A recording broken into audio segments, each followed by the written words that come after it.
Paano kung ang susi sa pag-unlad ng iyong team o ng organisasyon mo ay wala pala sa susunod na all-hands meeting o sa bagong productivity software? O kaya sa quarterly strategic planning. Oo, ipinadala mo sa amin ang mga materyales na ito tungkol sa isang ideya na para sa iba parang luma na, pero baka ito palang pinaka-radical sa lahat. Ang konsepto ng corporate prayer o sama-samang pananalangin. Tama. At hindi bilang isang ritual lang para mag-check ng box, kundi bilang isang estratehikong puwersa.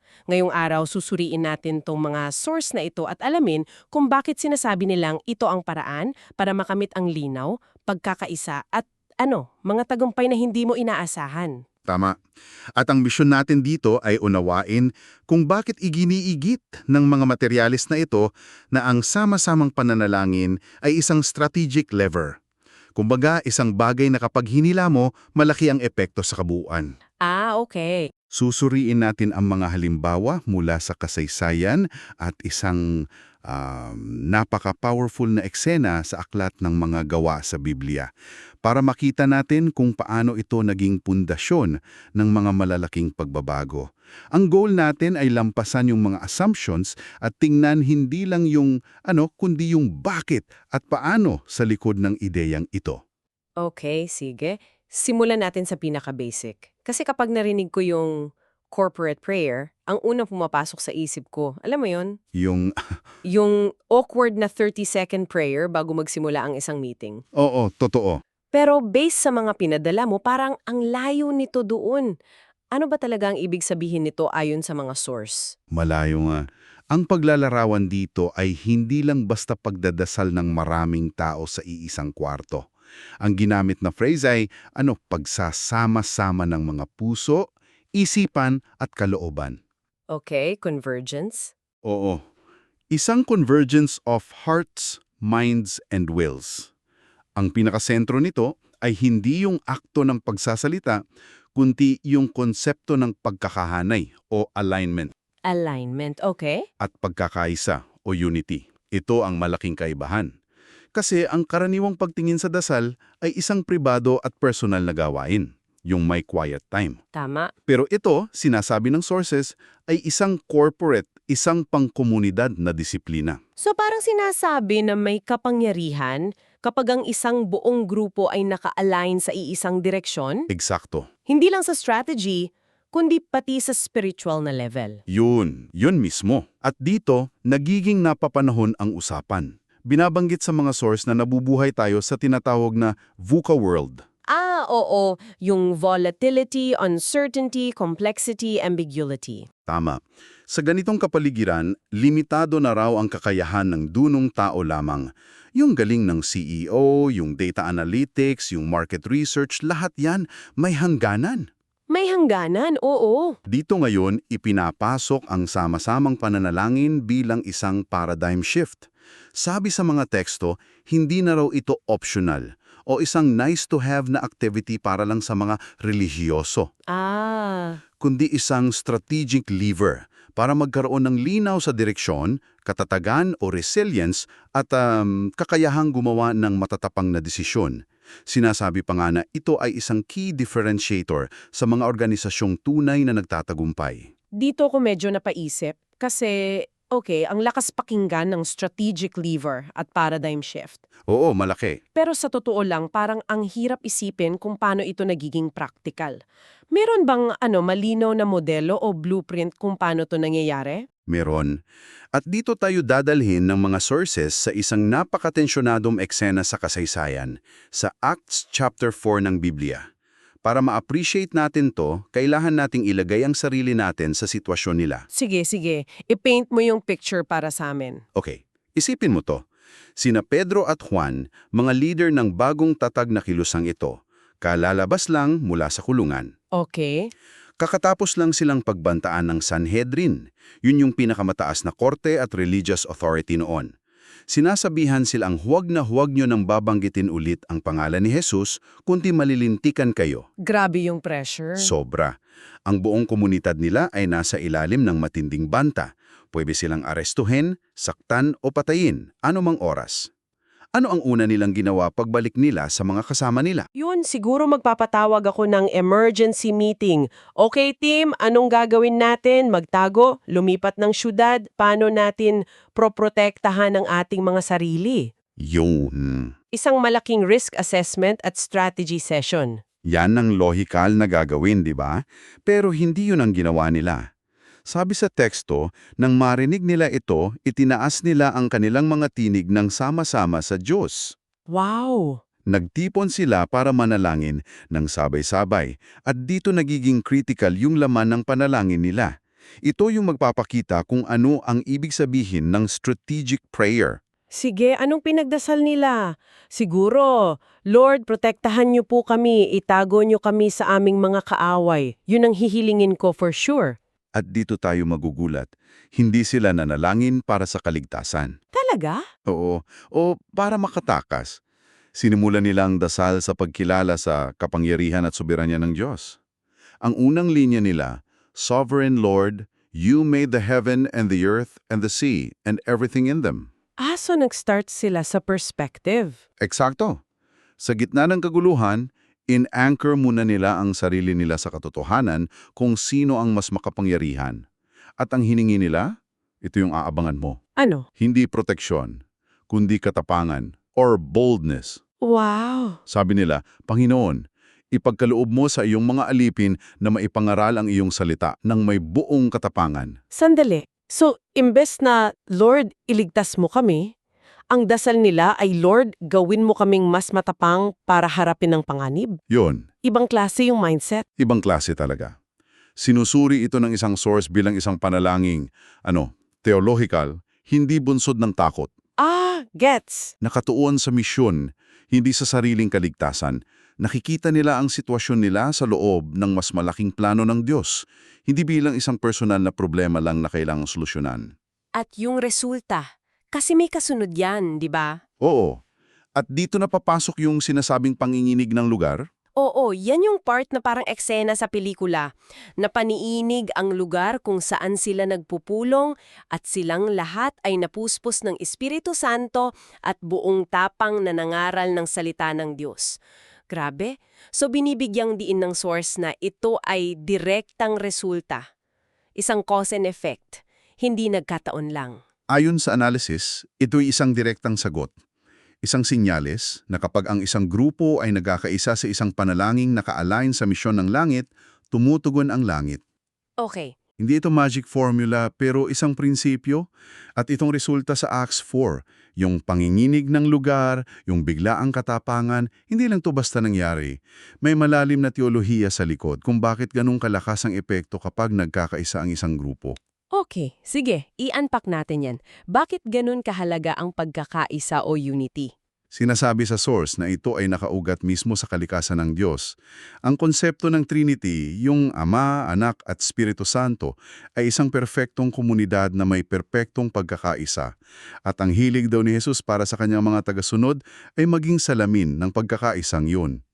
Binanggit ang Juan 17:21, yung panalangin mismo ni Jesus bago siya mamatay. Anong sabi doon? Upang silang lahat ay maging isa, upang ang sanlibutan ay sumampalataya. May sequence pala. Pagkakaisa muna.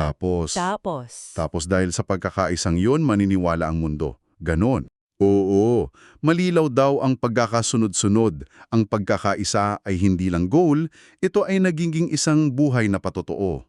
Isang testimony. Tama, na siyang nagbubunga ng pananampalataya sa mga nakakakita nito. Sa madaling salita, yung pagkakaisa mismo, testimonya na. Kapag nakita ng mundo ang isang grupo na tunay na nagkakaisa sa gitna ng pagkakaiba-iba, magtatanong sila, paano nangyari yan? Anong meron sila na wala kami? Teka, may isang salita dito sa mga materyales na talagang nakakuha ng pansin ko. Ano yun? Sa Mateo 18:19, yung sinabi ni Jesus na kung ang dalawa sa inyo ay magkasundo dito sa lupa, yung original na salitang Griego doon ayon sa source ay symphoneo. Oo. Hindi ba't dyan nanggaling ang salitang symphony? Nakakagulat isipin na ang dasal ay hindi lang basta pag-agree, kundi parang paglikha ng isang orkestra. Ang ganda ng pagkakapagkakita mo dyan. At yan mismo ang punto ng source. Ang Symphoneo ay hindi lang pagsang-ayon na parang oo, agree ako dyan. Ah, okay. Ito ay pagkakatugma. Isipin mo ang isang symphony orchestra, may violin, may cello, may trompeta, may drums. Iba't ibang instrumento, iba't ibang tunog, iba't ibang papel. Oo. Pero kapag sumunod sila sa iisang conductor at sa iisang musical sheet, ang resulta ay isang maganda at nagkakaisang tunog. Ganda ng analogy. Hindi ito tungkol sa pagiging magkakamukha o uniformity na lahat ay violin. Tungkol ito sa pagkakaisa, sa pagkakaiba-iba o unity in diversity. Lahat ay sumusuko sa iisang layunin. Pero teka, habang binabasa ko yung tungkol sa Acts 4 at sa teolohiya, naiisip ko, parang napaka-idealistic nito. Okay. Ayun ay isang one-time, big-time event sa Biblia. Paano nating masasabi na ang prinsipyong iyon ay applicable pa rin ngayon sa ating mga modernong organisasyon? May sinasabi ba ang sources tungkol sa pagkakaiba ng konteksto noon at ngayon? Magandang tanong yan, at yan mismo ang binibigyang diin ng mga source. Hindi lang ito isang teorya o isang kwento sa Biblia. Paulit-ulit daw itong napatunayan sa kasaysayan. May mga pagkakataon kung saan ang sama-samang pananalangin ay tila nagpabago sa takbo ng mundo. Nagbigay sila ng dalawang malakas na halimbawa. Okay, ano yung una? Ang Moravian Prayer Movement, simula noong 1777. Ang kwento nito, nagsimula sa isang lugar na tinatawag na Herrnhut sa Germany. Isa itong komunidad ng mga religious refugees na tumakas mula sa pag-uusig. Pero sa halip na maging lugar ng kapayapaan, naging battleground ito ng mga alitan. Ah, so hindi sila model community sa simula. Nag-aaway-away sila. Hindi talaga. Watak-watak sila. Away dito, away doon. Sila yung tipo ng grupo na iisipin mong walang pag-asa. Okay. Pero noong August 13, 1727, nagkaroon sila ng isang communion service. At sa prayer gathering na yun, may nangyaring malalim na pagkakasundo at pagpapatawaran. Isang spiritual breakthrough. Wow. At ang sumunod dito ay, nakakamangha. 12 ng lalaki at babae ang nag-commit na magdasal. At sinimulan nila ang isang prayer vigil. Isang prayer vigil. Ang goal nila, siguraduhing mayroong hindi bababa sa isang tao na nagdadasal para sa kanilang komunidad at sa mundo. 24 hours bawat araw, 7 hours sa isang linggo. 24/7 na prayer meeting. Gaano katagal yung tumakbo? Isang linggo? Isang buwan? 100 taon. Ano? 100 years na walang patid na dasal? Seryoso? Seryoso. Mahigit 100 taon. Grabe. At yung 247 prayer vigil na yun, ang sinasabing nagpasiklab sa isa sa pinakamalaki at pinakamaimpluwensyang missionary movement sa kasaysayan. Talaga? Oo. Bago pa man maging uso ang foreign missions, ang maliit na komunidad na ito nagpadala na ng daan-daang misyonero sa buong mundo. Ang pattern ayon sa source ay malinaw. Nagkaroon muna ng matinding pagkakaisa sa panalangin at pagkatapos sumunod ang misyon na bumago sa mundo. Grabe yung kwentong yan. Nakakaloka isipin. Parang yung prayer vigil ang naging makina ng buong movement. Okay, ano yung pangalawang halimbawa? Lumipat tayo sa Asia. Ang Korean Revival noong unang bahagi ng 20th century, partikular noong 1907 sa Pyongyang. Ah, sa Korea. Oo, tinawag na Jerusalem of the East noon. Ang Korea noon nasa ilalim ng matinding pressure mula sa Japan, puno ng social unrest. Sa gitna nito, nagsimula ang mga corporate prayer meeting sa mga simbahan. Pero hindi ito ordinaryong prayer meeting. Sinasabi ng mga historiador na ang mga ito ay puno ng malalim na pagsisi. Pagsisi? Oo, mga tao na bigla na lang tatayo sa gitna ng kongregasyon, iiyak at ipagtatapat ang kanilang mga kasalanan, pagnanakaw, galit sa kapwa, pang-aapi. Wow! Ang tindi noon. Parang napaka-vulnerable. Sobra. At habang ginagawa nila yon, ang buong komunidad ay sama-samang umiiyak at nananawagan sa Diyos para sa awa. Nagtagal yung mga pagtitipon ng ilang linggo. At anong epekto? Nagkaroon ng malawakang pagbabago sa lipunan.